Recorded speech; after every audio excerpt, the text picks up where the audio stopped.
Hello, grade 11. Welcome back to our class in statistics and probabilities. This will be our second week, and let us now continue um, discovering, okay, and discussing the terms and the solutions in probability and statistics. Okay, so let us first recall or review the topics that we already did last time. Okay, so I will share my screen first.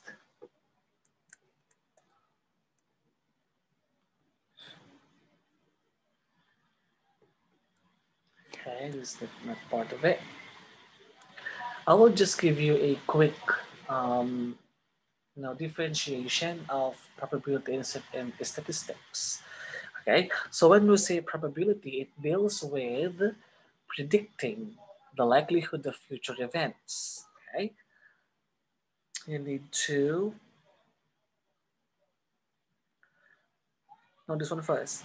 Probability is about future events, while statistics involves the analysis of the frequency of past events. Okay, so that is the difference between those two.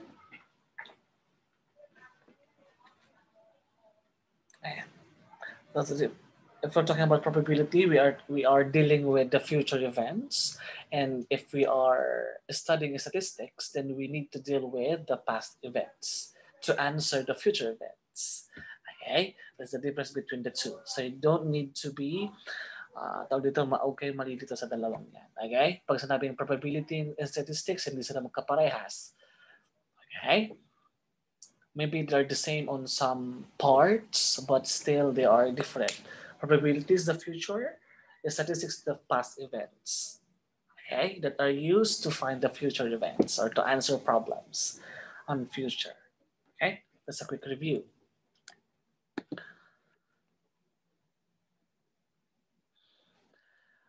Okay, both subjects are important, relevant, and useful, of course.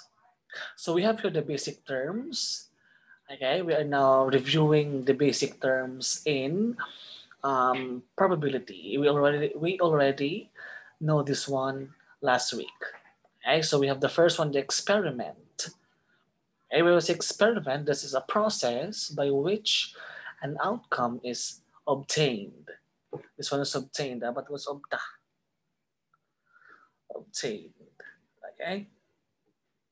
Baka cut kayo. Ayan. Obtained. And then the next one, we have the sample space. It's an experiment. The sample space, this is the set of all possible outcomes. Kaya ng mga pwedeng sagot. So dyan mo ilalagay yung mga pwedeng sagot or possible outcomes of an experiment. It's the sample space for a die roll is, for example, we have this sample space. We have 1, 2, 3, 4, 5, and 6. That means this is an example of a sample space. It's because it includes all the possible outcomes. Okay? And then event, this one is any subset of the sample space. For example, I will find the subset of this sample space. I want to get the even numbers.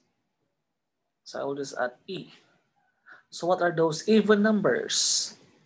Even numbers, so we have 2, 4, and 6. The odd numbers, for example, the odd numbers is 1, 3, and 5.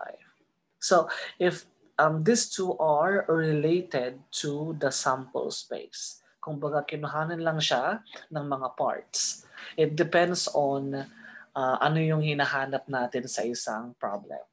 Kaya kung hinahanap natin yung mga even numbers, so we need to find its event, okay, rather than the sample space. Of course, we need to find the sample space also, but we need to concentrate on finding the event if we have something like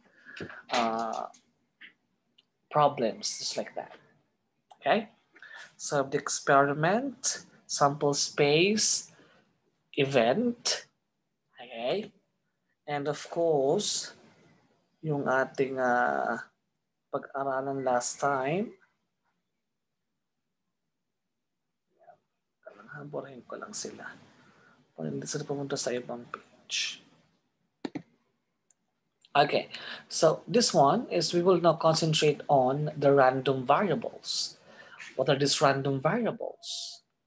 This is actually related also to sample space. Okay, so the main difference between those two is yung sample space is just a list. Yung random variables naman is hahanapin na natin yung kanyang probability.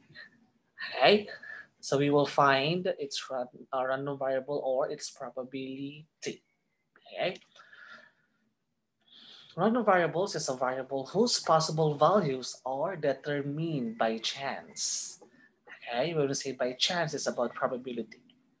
Typically represented by an uppercase letter, usually X. Okay, so kung gagawa tayo ng table for that one, or a representation, so I can use big letter X and the possible values. For example, okay, so this one is an example of random variable. While its corresponding lowercase letter, in this case X, is used to represent one of its values. For example, small letter, I will represent 1.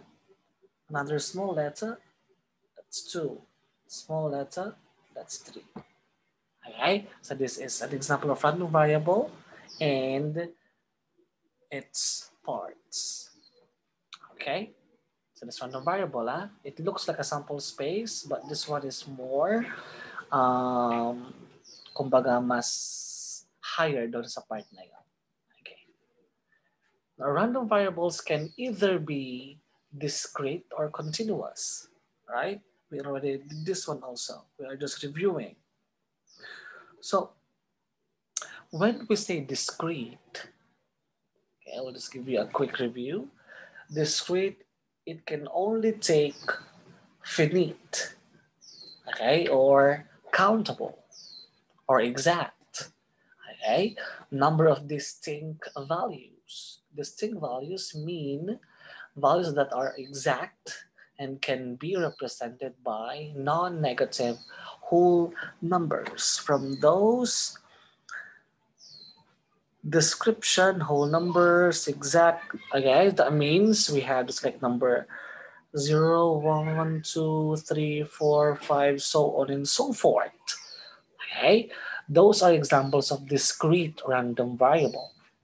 Okay, exact whole number, that is discrete. Okay, while continuous random variable, okay, it can assume an infinite number of values in an interval between two specific values. This means they can assume values that can be represented not only by non-negatives, whole numbers, but also fractions and decimals.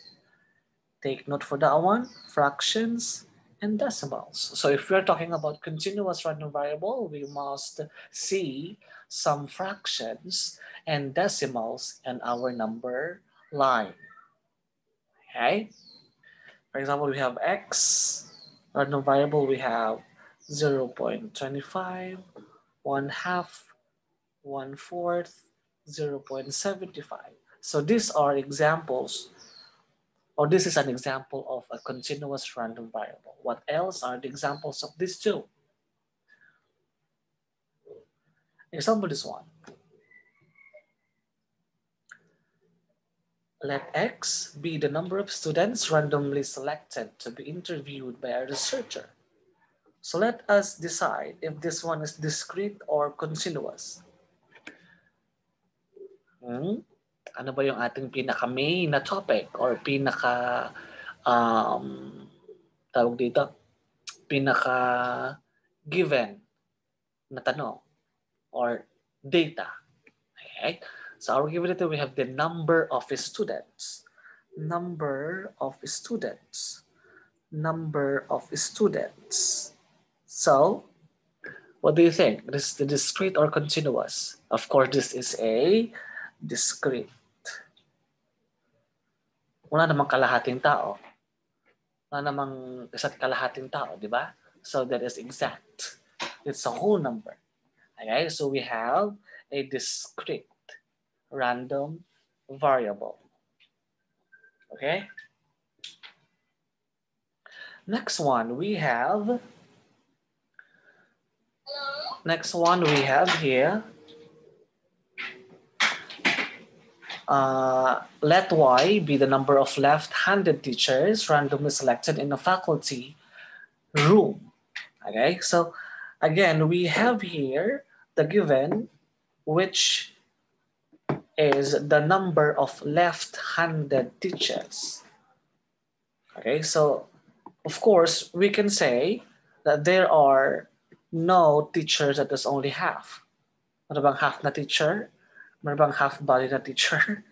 Of course, wala, di ba? So, from that data, which is teachers, so we can now say that this is an example of a discrete random variable. Okay? How about this one? Let Z be the number of defective light bulbs among the randomly selected light bulbs. Number of defective light bulbs. Meron bang kalahating light bulb lang? Of course, hindi pwede, diba? So we have the light bulbs as it's given data. So this is also a discrete. Okay? So these are all examples of discrete random variables. Next batch of examples we have here. Okay, this one. Let Y be the weights of randomly selected students in pounds. So which is our given data? Is it the weight or the students? Again, let Y be the weights of randomly selected students in pounds. Okay, so our given data here is weights. Weights. Right? So, what do you think? Is it discrete or continuous? Pag sinabing discrete, this one is the whole number. Pag sinabing continuous, it has a fraction or decimal. Weight. For example, your weight is 65.2, 59.8.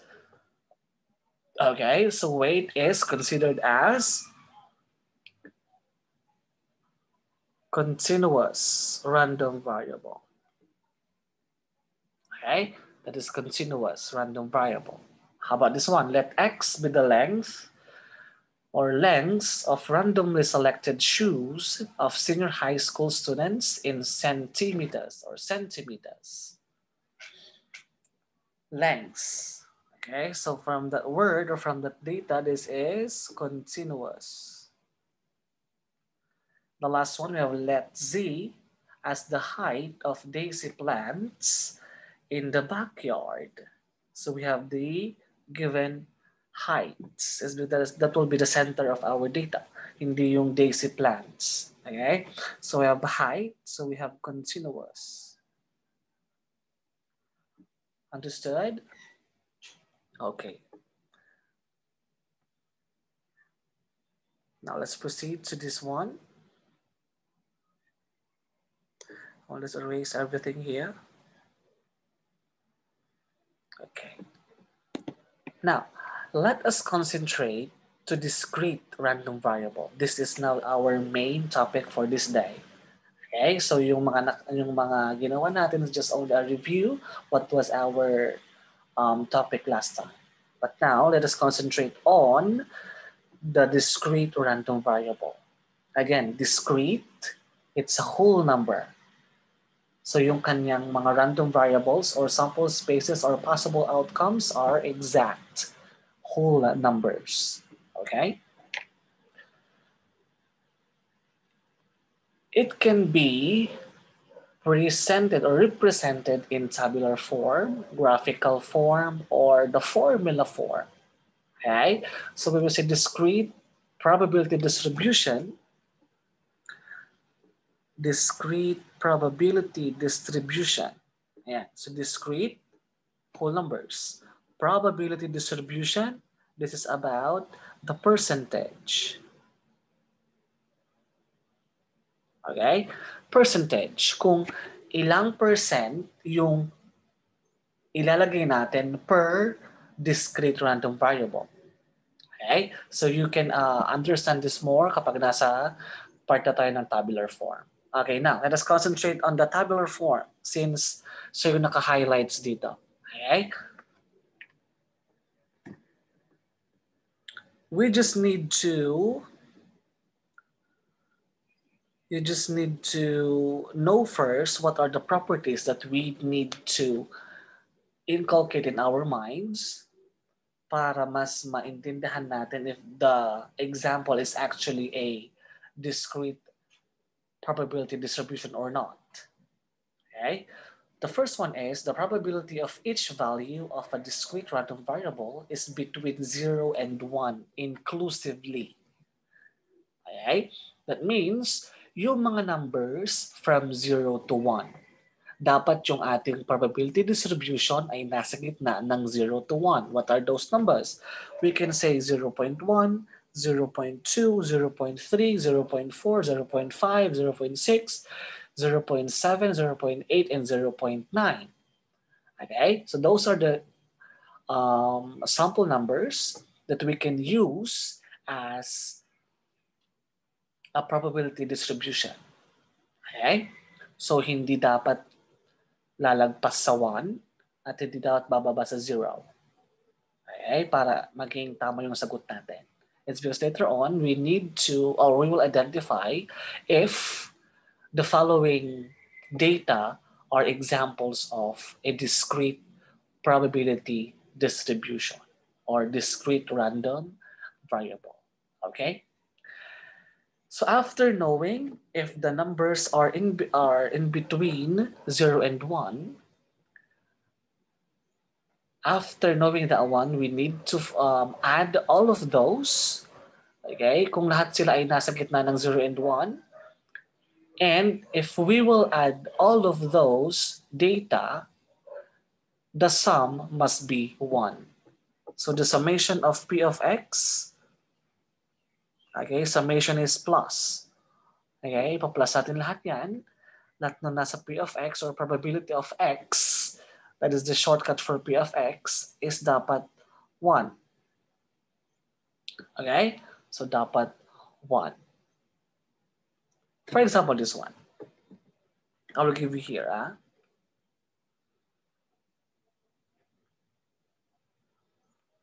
I will draw here. So, gabihin ko yung kulay para makot kayo. For example, we have here, this is a random variable using the tabular form. And 1, 2, 3. P of X. So these are the random variables, and this one is the probability of each random variable. Okay, so for example, we have 1, 2, and 3. So paano hanapin sa P of X? For example lang nalagay ko 0.2, 0.5, and 0.3. Now, let us check if this one is an example of discrete random variable. Okay.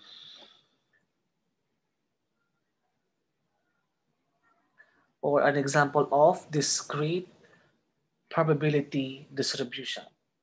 Okay, kanong dalawang yan, magkatugtong sila. Discrete random variable, and then nasa loob niya is yung discrete probability distribution. Magkasama sila sa isang table. This is the random variable, and this one will be the probability distribution. Okay, ito yung mga percentage na ating kakailanganin. And then these are the numbers that we need to check kung ito ba ay isang discrete random variable or not. Kung ano yung difference, Again, this is the random variable. This is the probability distribution. These are the percentages that we will test using these two properties, okay, if this table is actually a discrete random variable. Okay, is that clear? Okay, so unahin natin yung first property. Dapat daw yung mga probability distribution natin, okay, or probability ng x natin ay between 0 and 1. Let's see, 0.2, check. 0.5, check. 0.3, check. So number 1 is check. How about number 2? Our number 2, if we will add them, the answer must be 1. So add natin. 0.2 plus 0.5 plus 0.3. 2 plus 5 plus 3 is 10. Carry 1. 1 plus 0, 0, 0. It's 1. The answer is 1.0 or simply 1. So what do you think? Of course, this is also check. If these two are present to a table just like this, that means this table is an example of a discrete random variable. Okay? Let us try to answer this one. So for example, we have your spinner. Okay, this spinner is divided into into 4 sections. Right? We have 4 sections. 1, 1, 2, 3, 4. Right? We have 4 sections. Now, let X or the big letter X be the score where the arrow will stop. So ano yung mga possible outcomes? Ano yung mga possible scores? Of course, we can see those numbers. So numbered as 1, 2, 3, and 4. So if I will draw a table here using that one, 1, 2, 3, 4. So if these are the variables and these are the possible, no, it must be 2, 3, 4. And so those are the possible outcomes. And we need to find their probability. Okay? So anong probability na makuha natin si 1?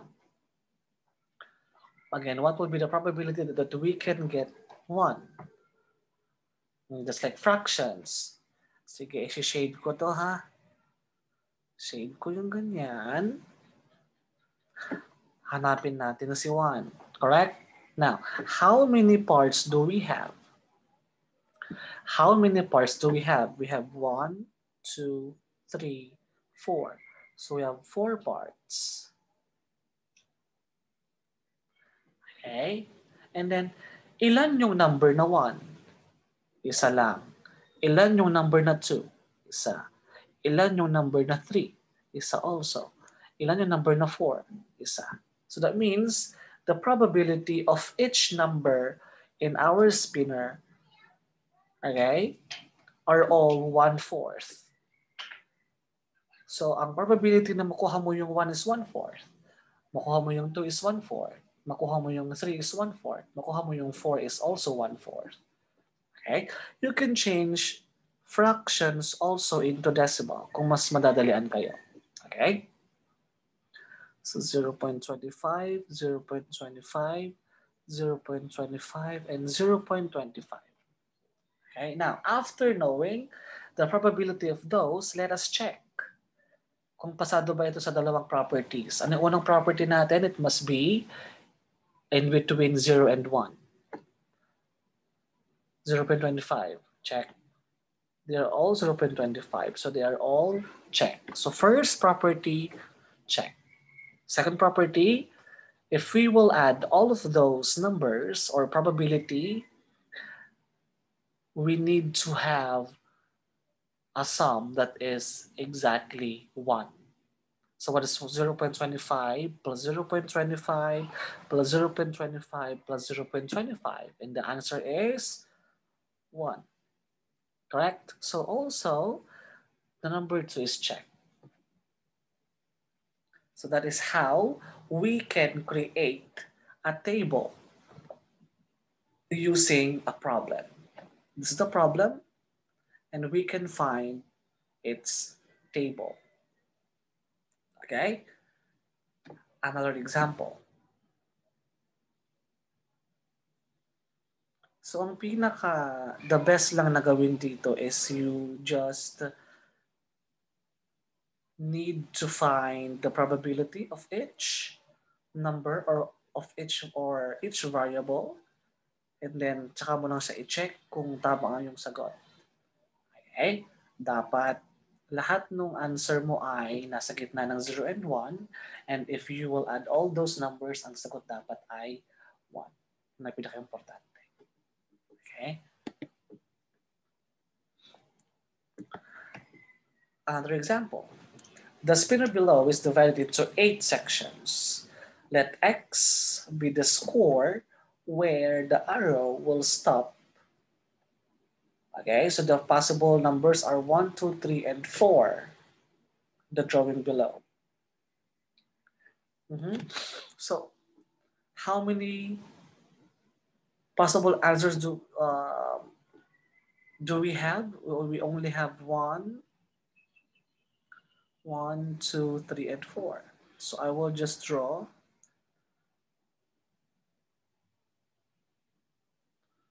1, 2, 3. Mali.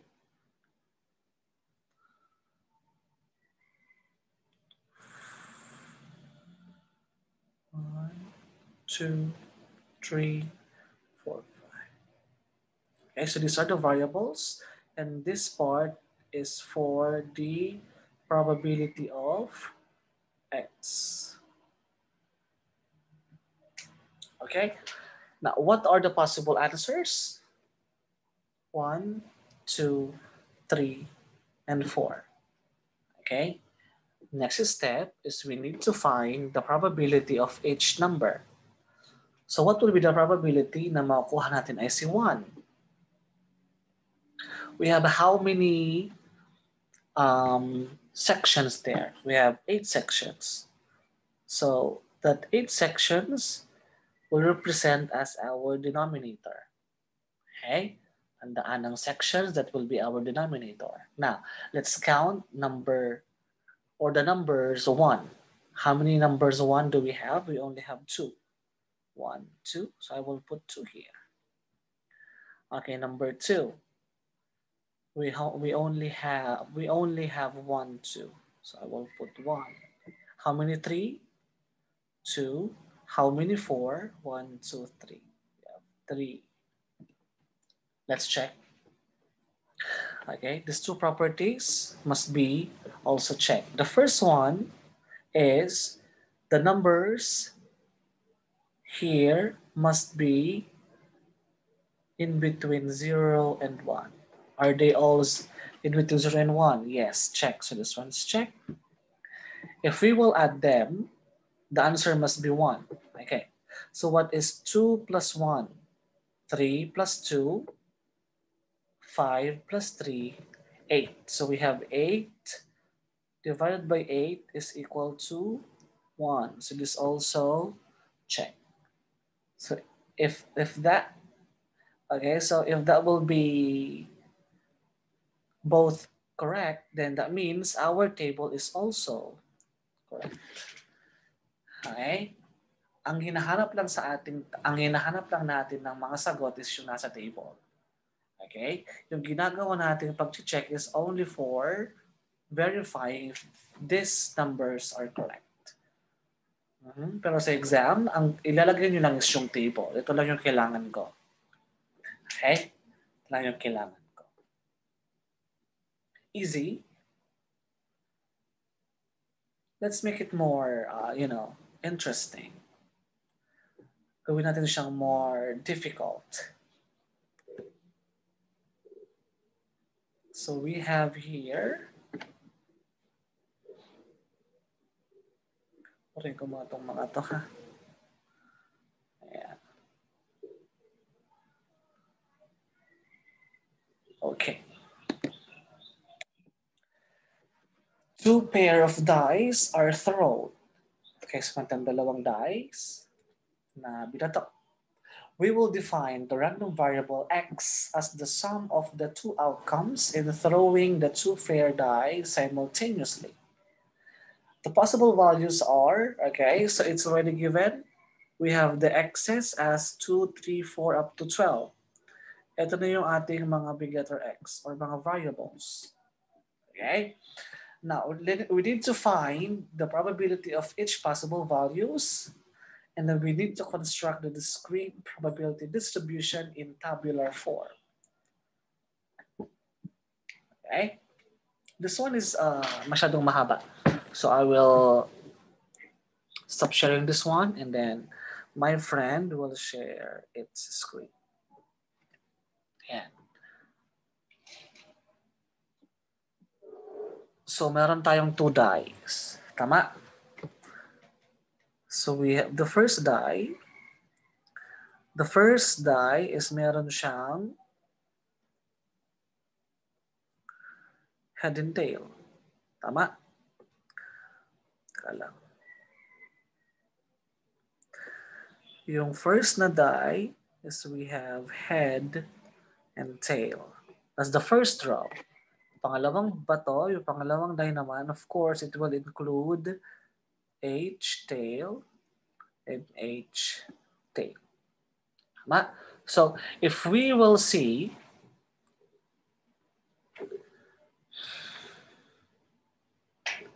no. Wait. Ang ihanap natin is number, right? So, let us understand the problem again. Let's understand the problem for this one. We will define the random variable x as the sum of the two outcomes. Okay. Sum of the two outcomes. Sum of the two outcomes. So for example, lang lumabas is 1, sa kabila is 1, so we will add them. Okay. In throwing the two fair dice simultaneously, the possible values. So these are the possible answers kapag nagkaroon tayo ng dalawang sagot doon sa die natin. Okay, if you throw those two die, kung yung isa ay 1, yung isa ay 1, so if you will add them, the answer is 2. So ano yung possibility or probability na makuha ay 2, ang makuha ay 3, 4, 5, 6, 7, 8, or 9. Okay? So let's start with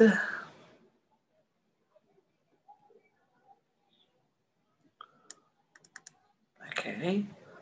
Tuloy natin dito ha sa whiteboard ng kaibigan ko. So doon mo tayo sa 2. Okay. Ano yung mga possible na lalabas sa bawat die para magkaroon tayo ng 2? Of course, we have meron tayong 1, 1.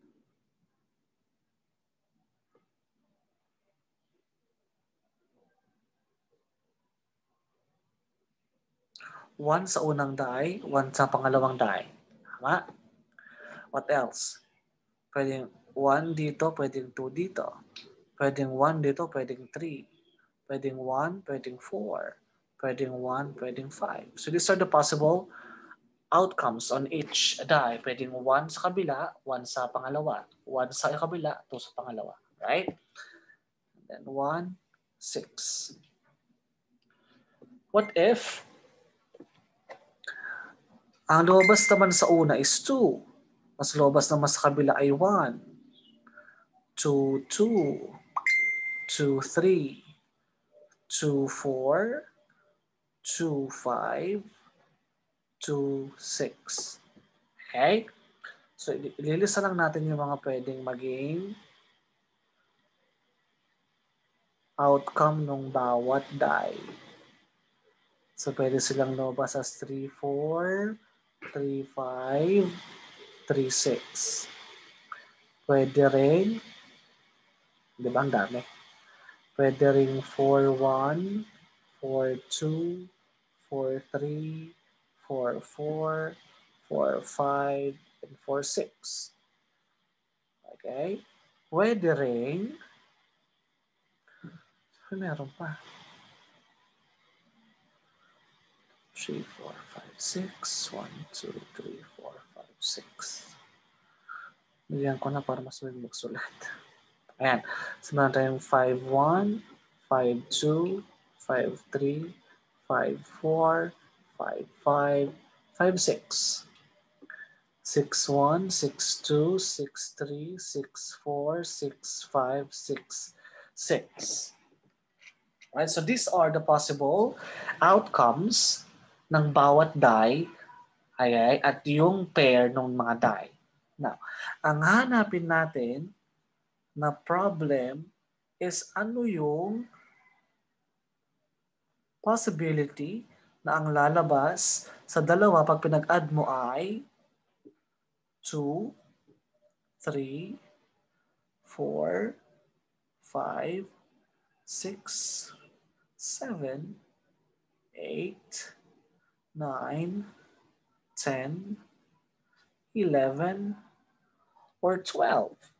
So these are the variables and these are the probability of x. Now, let us count. Okay? Bibilangan natin kung ano yung magiging denominator natin. Okay, ilan ba yung possible outcomes natin? If we have here 6, these are 6 by 6. So 6 times 6 is 36. So 36, 36, 36, 36, 36, 36. They are all 36 of course. Kasi isa lang kanilang denominator. Okay, 36. Bilangin natin ng isa-isa ha. 1, 2, 3, 4, 5, 6, 7, 8, 9, 10, up to 36. Shortcut ko lang. Okay, kasi para silang 6 by 6 here. Let us count 2. Ilan yung mga possible na outcomes kapag pinag-plus natin ay 2. We have 1 plus 1, 2. 2 plus 1, no more. So we have only 1. Kapag 3, this one is finished. Kapag 3 naman tayo, we have only 2, 1, and 1, 2. Correct? So we have only 2. Kapag 4, we have 3, 1, 2, 2, 1, 3. So that will be 3. And if you can see, there's a pattern. 1, 2, 3. Ito naman yung mga 5. So we have 4. Ito naman yung mga 6. So we have 5. Okay. And then ito naman yung mga 7. 1, 2, 3, 4, 5, 6. So we have 6. Ito naman yung mga 8. 1, 2, 3, 4, 5. So we have 5. And then 4, and then 3, and then 2, and then 1. Okay, so may pattern yan. So ito yung 10, 11, and then 12.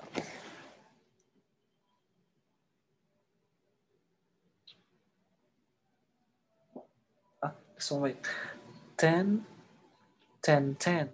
Ito pala siya. Hindi pa nagkamali siya. Nagkamali ako. Ayan. So, let us now check. Since they are all in between 0 and 1, so the first property is also correct. Second property, if we will add all these numbers, dapat ang sagot natin ay 36. Para pag pinag-divide natin sa denominator, ang sagot ay 1.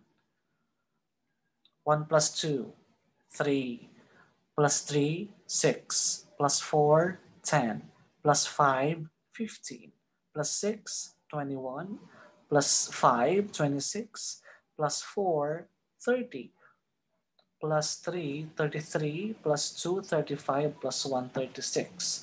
36 divided by 36 is also 1. So that means this will be our final table. So this is correct. Okay, screenshot, I will give you 10 seconds.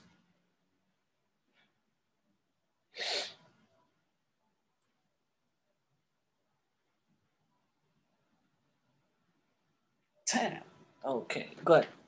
So this is how you can represent discrete probability distribution using the tabular form or in table. Okay, so if you already know how to create a table using the random variables, okay, let us now proceed to the second one or the second representation. So after tabular form, ano na palang sagot oh. After the tabular form, we will now proceed to the graphical. Okay? Graphical form. Nawala. Ay, ba't nawala siya?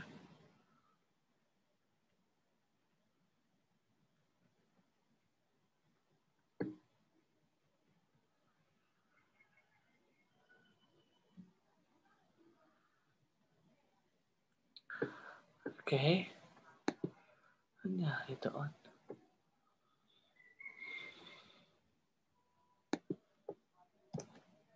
Okay, so we can also use the graphical form.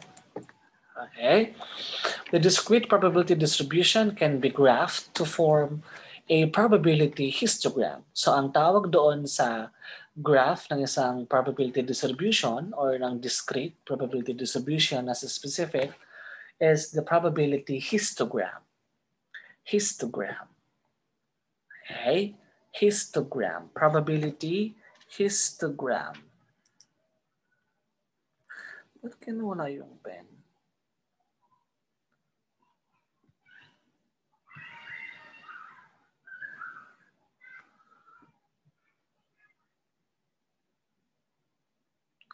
Ano ba yung pen? Ba't kaya?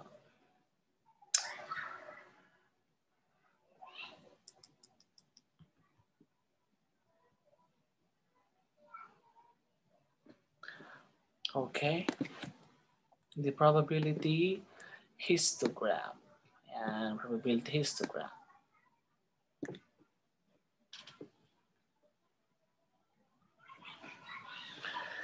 So how to do this one? Okay, so to understand more about this one, the values of the discrete random variable x are set on the horizontal axis. Ano ba yung horizontal? Nakatayo or nakahiga? Horizontal, those are? Of course, yung nakahiga. Okay? Nakahiga yung ating mga x values. Okay? And for our horizontal, no. Probabilities or yung mga sagot sa probability, ilalagay naman siya sa vertical axis. Vertical. Horizontal and then vertical. Horizontal, vertical. Okay?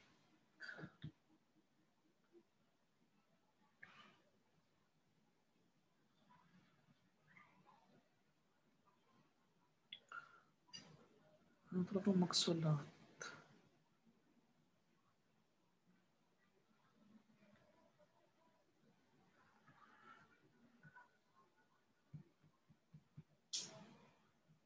Ano talaga magsulat?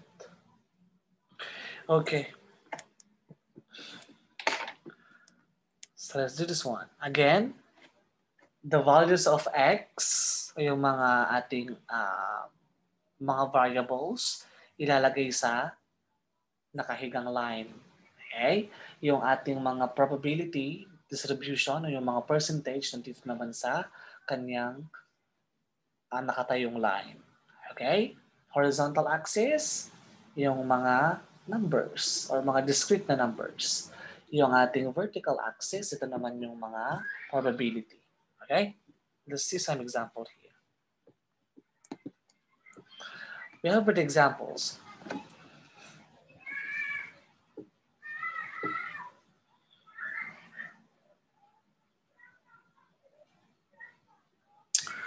Ayaw talaga niya magsulat. Okay. Okay.